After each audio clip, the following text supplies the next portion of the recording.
last time you fired up? I did, and it came on, but I didn't try to do anything until today. What do you think? Crash that come today. We'll see. Everybody ready? Kind of what to look So for. Jim, for that remodel on Paris in 19 months, they would have had new septic, right? Aaron, you ready?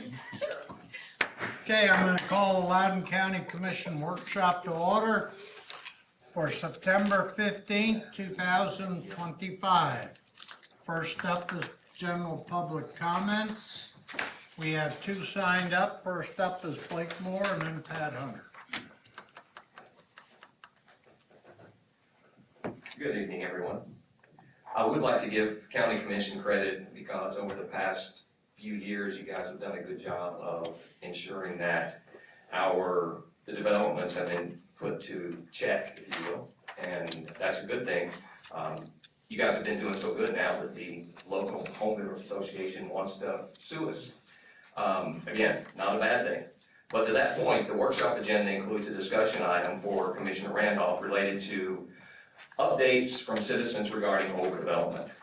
I personally wasn't contacted or given an opportunity to speak on this by either of the District 1 commissioners regarding this topic, but I did speak with others in my community and no one said that they had been contacted either. That being said, we all know that this issue is not new. For example, on April 9th, 2024, there was a meeting of the Loudon County Regional Planning Commission where Commissioner Randolph spoke regarding a property on East Matlock Bend Road currently being developed. The East Matlock Bend Road is already dangerous, as some of you already know, due to narrow road design issues. Commissioner Randolph's comments to the board were that if there were two entrances, one on River Road and one on East Matlock Bend Road, then the city could try to annex the property. This, to me, is not a legitimate reason to allow this entrance on Matlock Bend Road for this large subdivision. My reasoning is simple. There are school buses and large trucks that use this road with two disturbing issues. There is a blind hill, uphill with a switchback, near the new Yogi Bear campground on a very narrow road on the corporate park end, and even more alarming is the impact of school buses trying to maneuver the blind hill that's just a few feet from the entrance on Matlock Bend, near the River Road entrance for this new subdivision. During the past 2 weeks, I have seen buses go outside of their lane on the River Road side of East Matlock Bend, near this entrance to the new subdivision. And they were not only having to go outside their lane, they were doing so on a blind switchback that is dangerous for cars, let alone a school bus or a large truck. If we're going to talk about overdevelopment, and again, I think we should, I urge you to also talk about the practical implications and risk, not just the number of houses or whether the city might try to annex the property, or even if the city did try to annex it, wouldn't that just transfer this potential future risk to them? Thank you for the opportunity to speak on this matter. I'll respond to that. Yes, I wasn't going to call every citizen in the county and ask them, but I plainly stated in our last meeting that you was not present at. Anybody, please reach out to me if you have, if you are for this overdevelopment. So yes, there's actually an article wrote in the newspaper. So I mean, it was out there. Yeah, I read the article in the newspaper. That's what brought it to my attention. Okay, I wasn't aware that I needed to call you and ask you your opinion. Secondly, as for the development on Matlock, there was never not going to be an entrance on Matlock Bend East. It was just a matter of if there was two, then in the city, anything 35 lots or more, it has to have two entrances. So if there was going to be two entrances, yeah, they could have put 400 houses there. So there was always going to be an entrance there. They had estimated that the traffic split would be 65-35. So do you want 35% of 400 or do you want 100% of 70? Obviously, that's your decision as a county commissioner. Exactly. But I can tell you that the way it was developed, without any consideration for road work on that switchback that you know very well, that is something that needs to be addressed, whether it was addressed at that time when you were making your comments or today. We addressed it. Well, if you'll let me finish. Well, you had your 5 minutes actually. What's your, So so you can say what you want, but I'm not allowed to respond. So, County Commission has addressed that since this development came due. now with a 20-foot minimum road width. So that would probably come into play on that road in the future, but this development was already established and approved through Loudon County Planning Commission before we were able to do that. And all I'm asking is that it needs to be addressed now. Those school buses cannot make that turn. The way you phrased it was like there wasn't gonna be an entrance there. There always was. There never wasn't. No, if you want my notes, I can tell you, I did not say there wasn't gonna be an entrance. I said that entrance alone is a problem. It would be much more of a problem if there was 2 entrances and 400 houses. So did this commission consider putting 400 houses in there? It wouldn't have been our choice because it would have got annexed into Loudon City. Again, if you take care of the road, I won't have a problem. But it's dangerous. School buses cannot make that turn. We have a great highway department led by Billy Pickle. I'm sure they will. Again, that's my only request, that we don't have an accident from a school bus because of the single entrance. Thank you.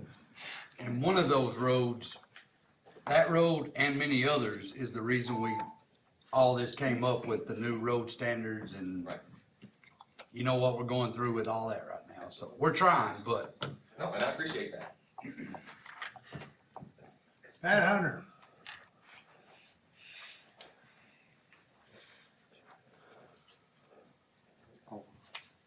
My name is Pat Hunter, and I guess I don't have really a comment per se as much as I have a question. And this has to do with the agreement between the county and Priority. I heard the motion to ask Priority to pay for half of the paving that's going to occur on the part of the property that they're located.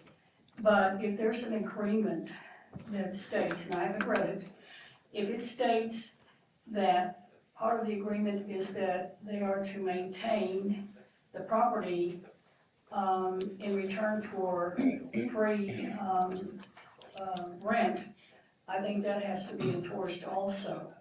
I can understand the concern because someone was hurt, but on the other hand, it seems like whenever we have agreements, we always have, or seem to have, an enforcement issue. And at some point, I think we need to address that because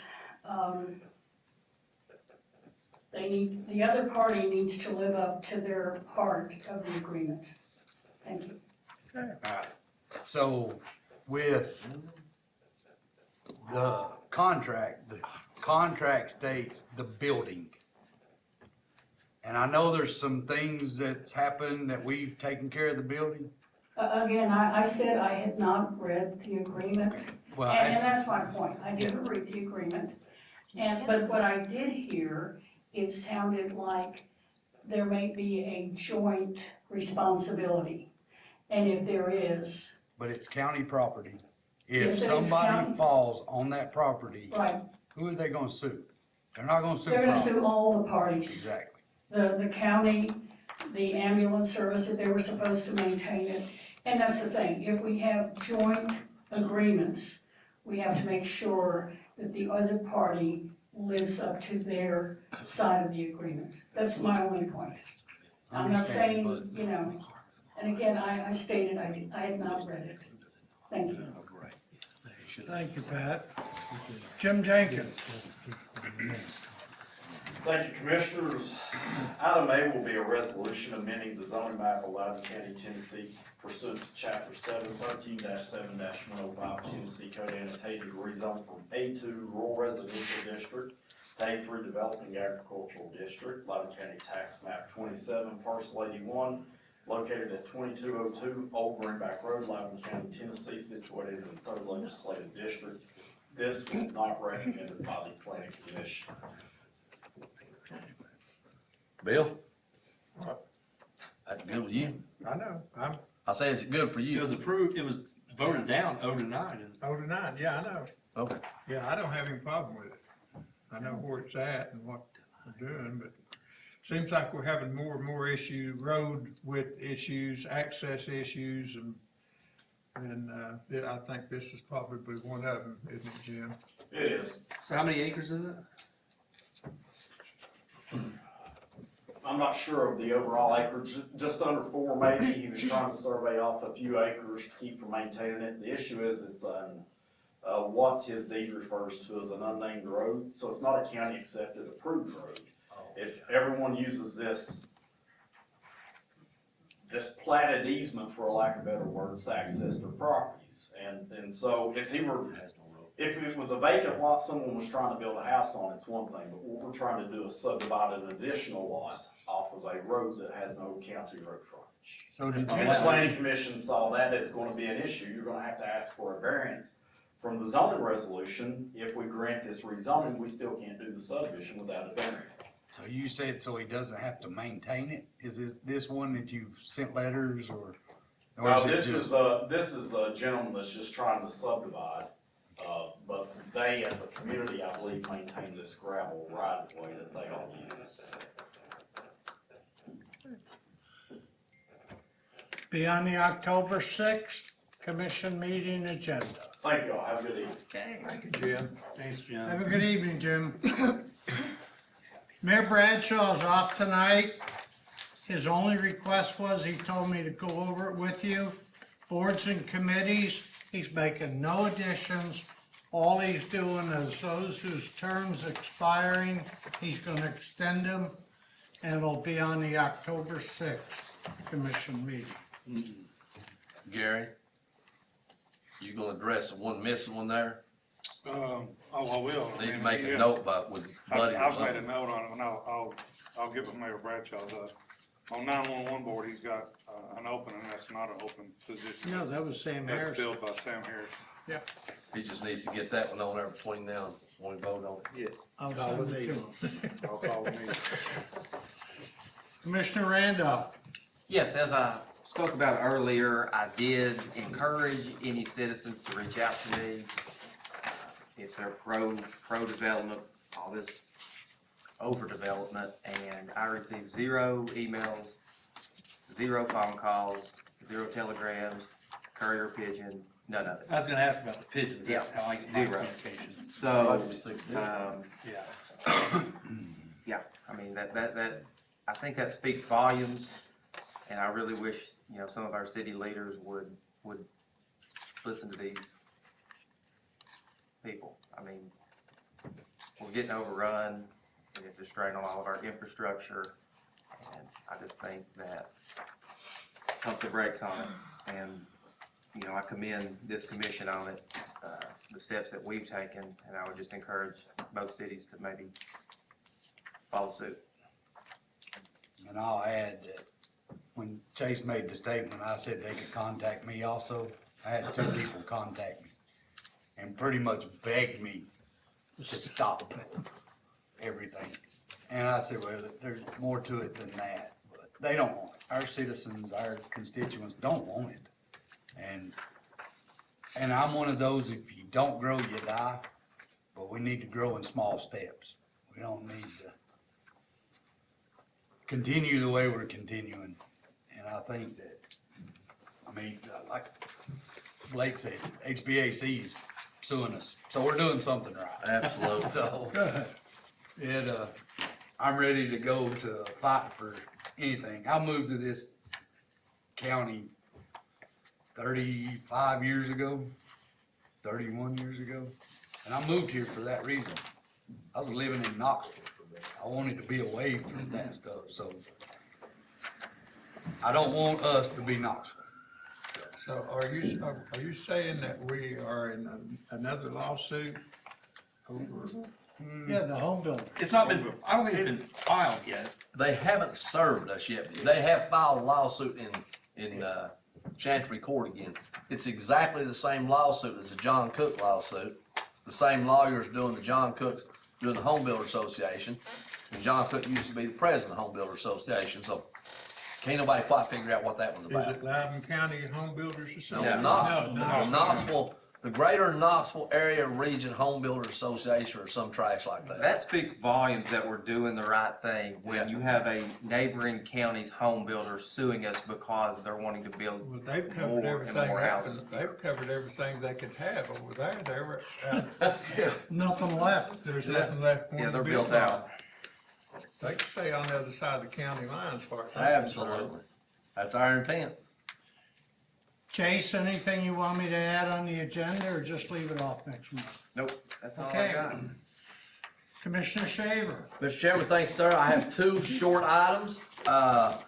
In August of 2024, we decided to comply with the new state law that said public comments at public meetings, such as our county commission meetings, had to be germane to the agenda, meaning if it wasn't on the agenda, the public couldn't speak about it. that's true.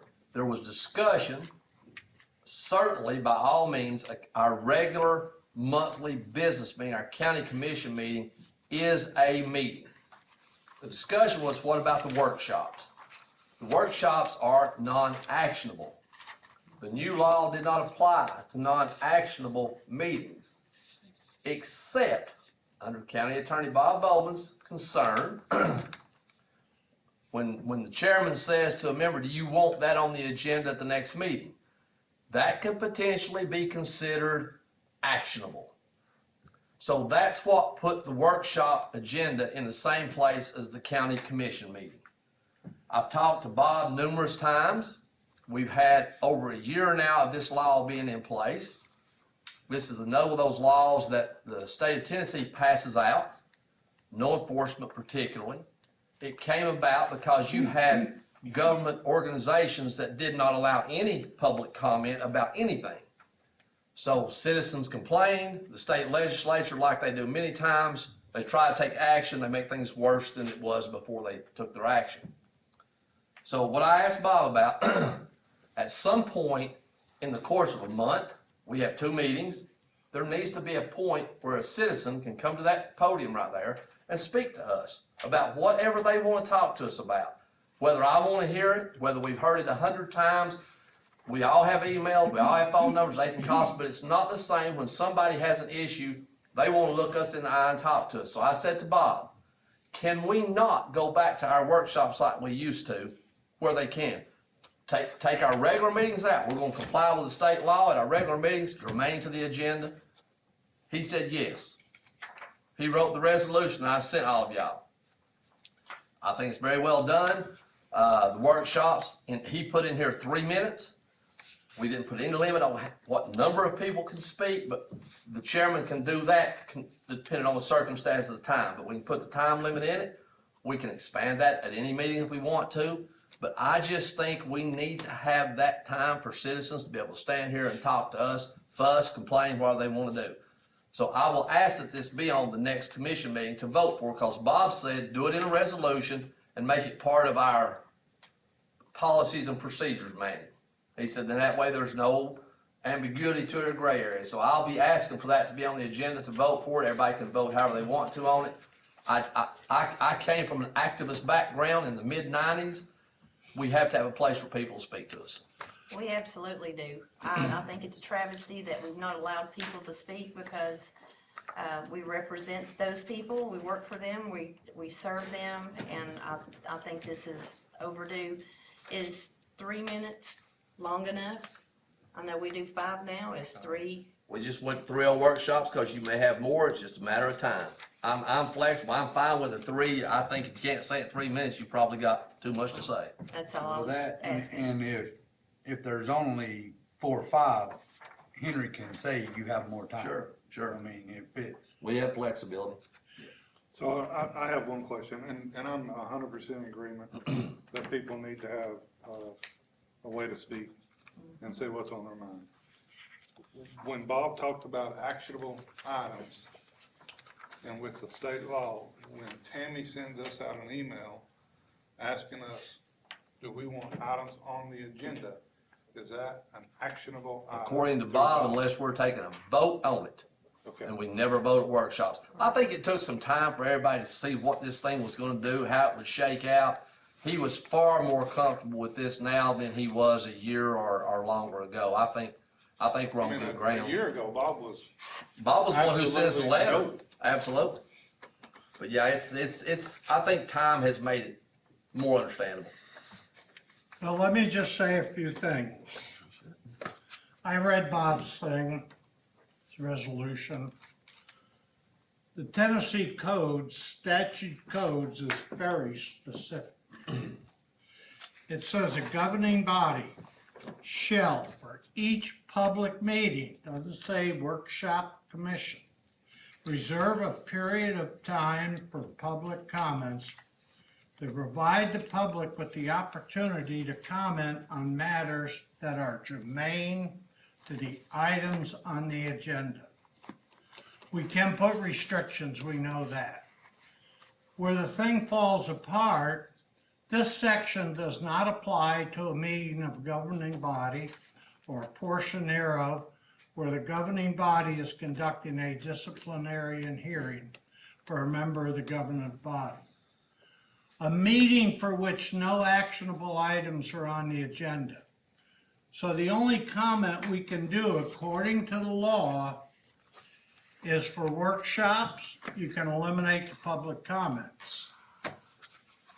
But they have to be germane to the agenda if you're gonna leave them on. I don't think we should change it because this is state statute. Now the problem comes in, they tried to change it in the springtime, it failed. But if you want to change this to do what you're asking for, Commissioner Shaver, I think it has to go to Nashville to get it changed. I didn't write it, there it is. As commission chairman, I don't have the obligation to go around TCA, so I'd leave it the way it is. It'll be a vote next month, or next meeting.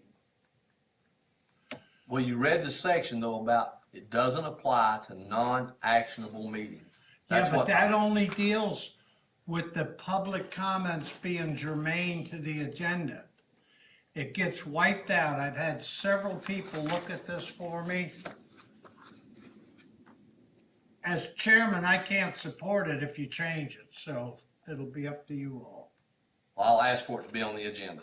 Fair enough. Aaron? No.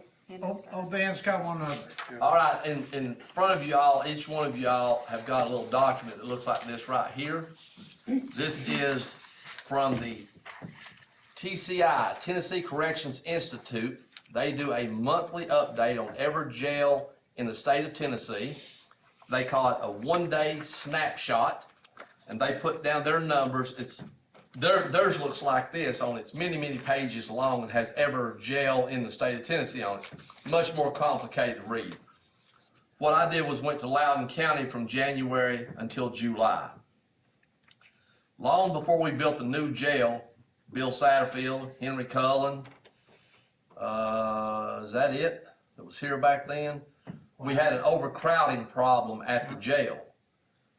And I didn't know much about it, started reading about it, looking at it. Here's where the problem comes in. When you look at this sheet that you're holding in your hand, the very first column is holding for the Tennessee Department of Corrections. These are people that have been convicted of felonies waiting to go to big jail, to prison. The second column is local felons. Now, let me preface this. I met with Chris Hutchins here last week to go through this to make sure I understand, remember how it all worked, make sure they understand this is not a reflection about our jail, our people, or anything. This is going to the court system. Second column, local felons. He couldn't explain it. I don't understand it. Some people who are convicted of felonies get to serve their time in the Justice Center. I don't know who gets that pick. He couldn't explain it. I don't know. Who pays for those? We're paying for them. So we don't get reimbursed by TDOT? Nope. The next column is waiting to go to criminal court. Now, that's not what they said. That's my own writing. 55 to 60% of the inmates sitting in Loudon County Jail are waiting to go to criminal court. Either they have postponed it, the inmates through their attorneys, or the court system can't get them in. Our criminal court is a circuit court, which means they're here 3 times a year or something like that. They're not here all the time. We get the 4 counties, of course, split them up. It's three Same problem we had back in 14, 15, and 16.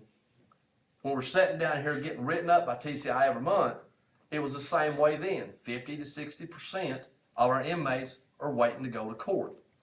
We had a meeting and all of the judges came, General Sessions, Criminal, Circuit, all of them came. And they said, yes, we understand there's a problem. We're fixing to work on it. We're gonna double up. This court's gonna start handling some that they don't normally do. We're gonna get this caught up. It never happened. We never got caught up. Now the conversation is, well, it was COVID. It was COVID. It was COVID. Well, COVID's in the mirror.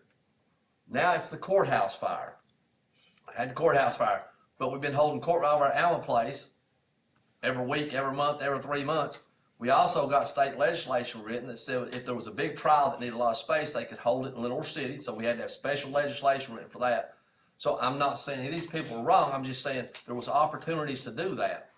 But this looks no different now, except it's bigger than it was in 14 and 15.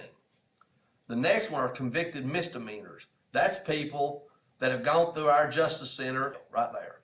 That's it. 2 General Sessions Court. These are people waiting to go before Rexdale or Hank Sledge. Why they haven't, court case load, attorneys finagling things, I don't know each case why they haven't. But earlier this year, I think everybody's got the Sheriff's Department app with the inmate app. Y'all watch that? Earlier this year, we were staying at 130, 140 right in range. Our bed space is 271 in our $17.5 million jail that we just opened up in 2019.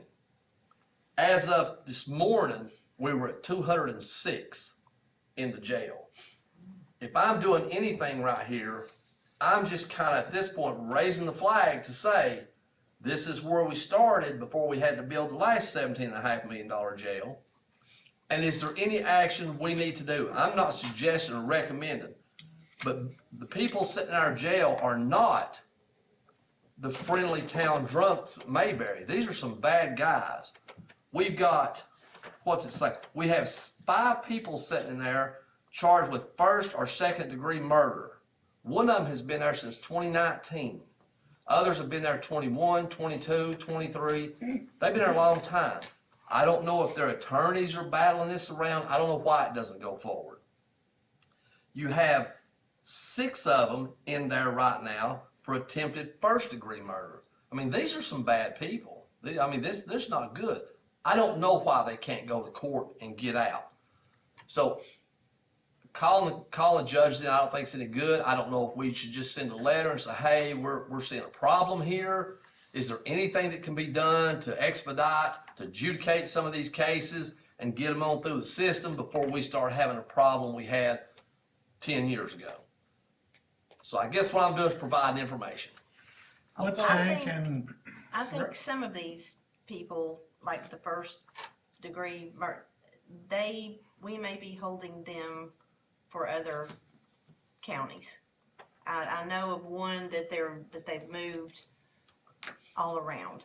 Chris, it's not the one from Blount County. We don't have him anymore. Okay, Hutchins says these are ours. these are ours. These are ours. We I did know- have some I know they inmates were. from other counties.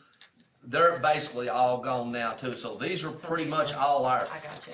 I'm not gonna do it. I've got the names here, but Yeah. I think they're all ours and the names don't matter. It's No. still somebody's laying in a bed. But I thought we got paid a little for state. The only ones we get paid for is the very first column, holding for T-Doc. Yeah, state. And we get about $47 a day for them. Let's see, where's my other paper? It costs $15,000 a day to operate the jail. If we averaged 150 inmates a day, that's $100 a day per inmate. If you just break it down, $5 million for the jail to operate, divided by 365, divided by inmates, that's what it costs to operate the jail. So there are advocates that say, oh, we should take state inmates, sign a contract, and we'll make enough money to pay for everything. I wish it was like out-of-county students in our schools. I wish we could ban out-of-county inmates is what I'd like to do, but I don't think we get that option. So the pay to stay doesn't work out for us. I mean, they have to eat, they have to have medical care, they have to have everything if they're here. I wish we had the 5, it's all we had, but anyhow, information for y'all to sonder about. If we want to send a letter, I don't know if there's any action maybe just leave it on the agenda, and maybe between now and then, somebody may decide they wanna do something, at least have it on the agenda if we could need to take any action. Has anybody talked to Rex and Hank to ask them? 'Cause- Well, Rex and Hank are the small ones, they're general sessions, the Yeah. big one is criminal court. Yeah. And of course, Rex and Hank are easy to talk to find out what, but I have not this time around talked to them as to why there's so many. You can see from January to July how much it's Yeah. changed just in that short amount of time. Yep. Okay. That's all I got, Mr. Chairman. Okay. Aaron, Thank you, Mr. Chairman. So these items are budget committee recommendations. There was a request a recommendation to purchase a vehicle for the maintenance department in the amount of $27,365. I got a question about that. Who's that for, maintenance? Maintenance. Where are we purchasing that from? I believe the mayor said Jim Caldwell dollars Is it used or new? used. It's a 2013 with 2014 with 150,000 miles on it. F-350. Didn't Monty just say he didn't need a new truck? No, he did not. Okay. He said he didn't need his personal new truck that he drives back and forth. He didn't ever say didn't need a maintenance truck. Okay. This is a spare. This is a spare we're buying. I think the plans are to split some of them, use it to send, instead of sending two, sending one. So we get a little more production out of our maintenance department instead of sending two people that one person can do the job. And is it not And it's- coming from Cogdell Motor Company? Yes. It's a TVA truck. And Buddy said it has, you know, if you were doing pedigrees, it's got a list as long as your arm of service and everything where they have kept it in service and whatever, so. I think, Isn't the old saying that it's not miles that hurt a vehicle, it's lack of care? So, you know, I don't know, I don't see, a new one would be what, 100 and something thousand? put the body and the lift on it. Yeah. Anyhow, Moving right along. Okay. All right, there was a recommendation to approve an application and approval of a TDOT transportation safety grant up to $250,000 for the highway department. There's a 10% match, which the highway department's gonna take out of their funds. Aaron, I hate to stop you, but going back to the truck, I did ask when the motion was made that before we actually follow through, that somebody that knows mechanics actually go pick up the truck, take it out, Be drive around it, the block. and Kick a tire. see that everything operates, check for any fluid leaks and all that good stuff, to have a little better, not that I don't question Jim Cogdell, I'm sorry. Anyhow, my 2 cents worth, my time's up. I yield the floor back to Aaron. Thank you. Back to this grant, what does that grant cover? It's a transportation safety They're grant. gonna survey the roads, see what our roads look like, measure, no, this is what Billy told me today. I believe you. Measure the asphalt and just give a report back, and then with that report, Billy says, you can take that information and apply for other grants. So my question to Bill was basically, state's gonna chunk in a bunch of money for, I don't know what, but that's what he told me today it was. It says the grant will fund so there's a resolution that has to be approved with this grant if they get it. It says the grant will fund a comprehensive survey of pavement distress conditions across county maintained roadways, along with an inventory and general condition assessment of associated transportation assets, including signage, pavement striping, culverts, and guardrails. Does There that you go. help? Perfect, thank you. You're very welcome. Okay, now, the rest of this is for amendments. In the county general fund, there's an adjustment for the mental health grant, just to recognize the revenue and the expenses. A senior center grant that was approved back in June for a minivan. And the food insecurity grant, line adjustments. Overall, these amendments are going to decrease the fund balance by $14,774 in the county general fund. I think I said that, but here you go. In the public libraries fund, 115. The amendments were in individual sub-funds for the individual libraries, so it's mostly in Moore City's library that there's a decrease in the fund balance of $585. In Convenience Centers Fund, 116, it's just line adjustments and they have no bearing on the fund balance. In the Highway Fund, 131, it's just movement between one function to another within their budget, but the amendments have no bearing on the fund balance. General Purpose School Fund, 141, it's to recognize the revenues and expenses amendments that were approved by the Board of Ed. They will decrease the fund balance by $127,718.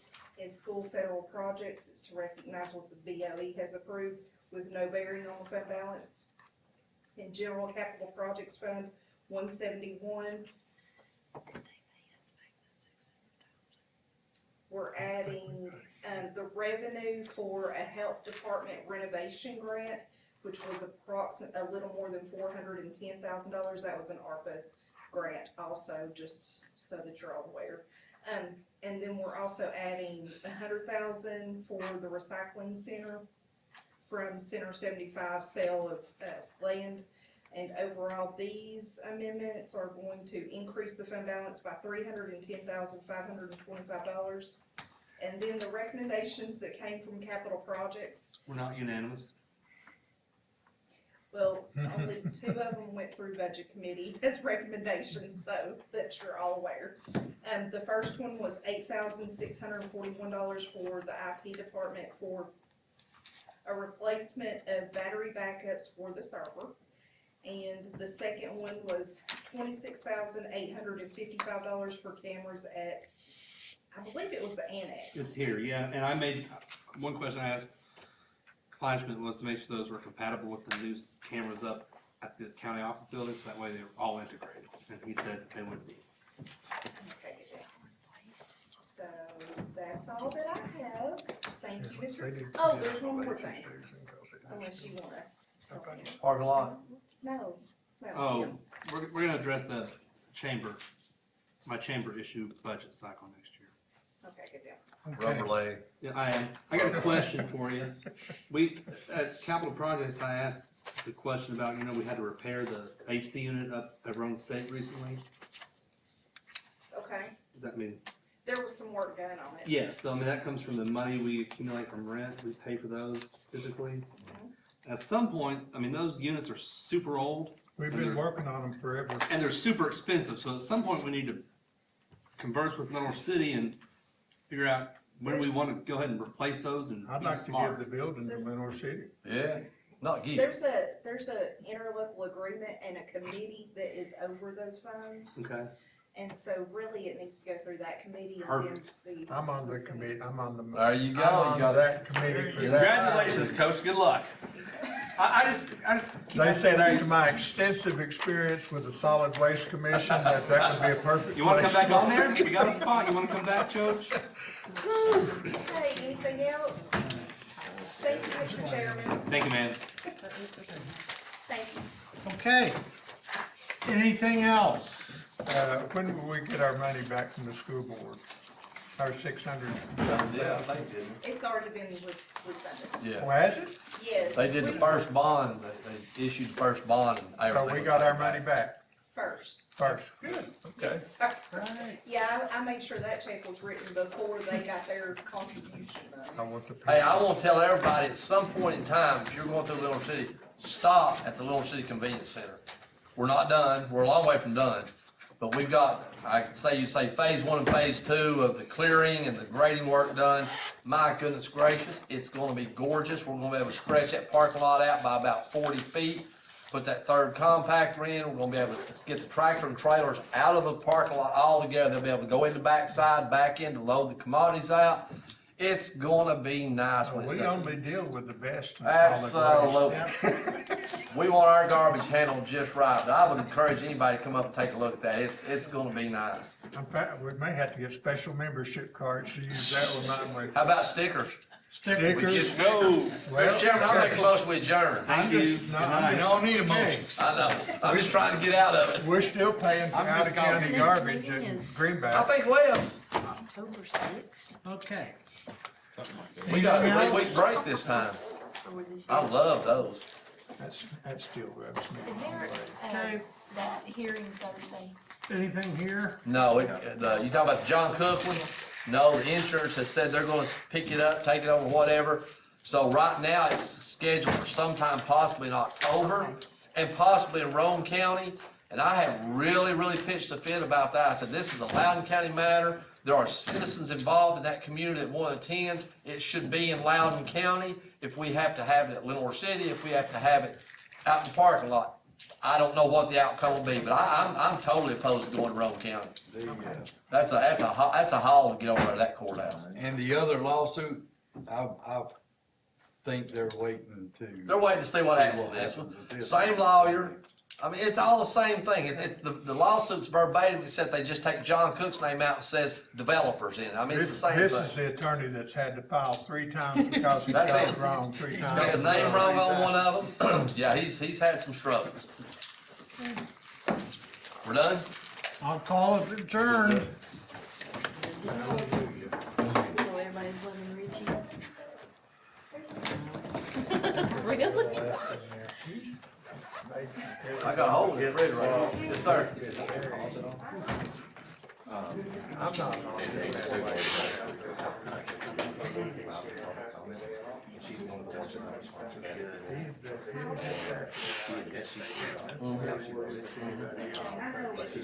Some of the teachers.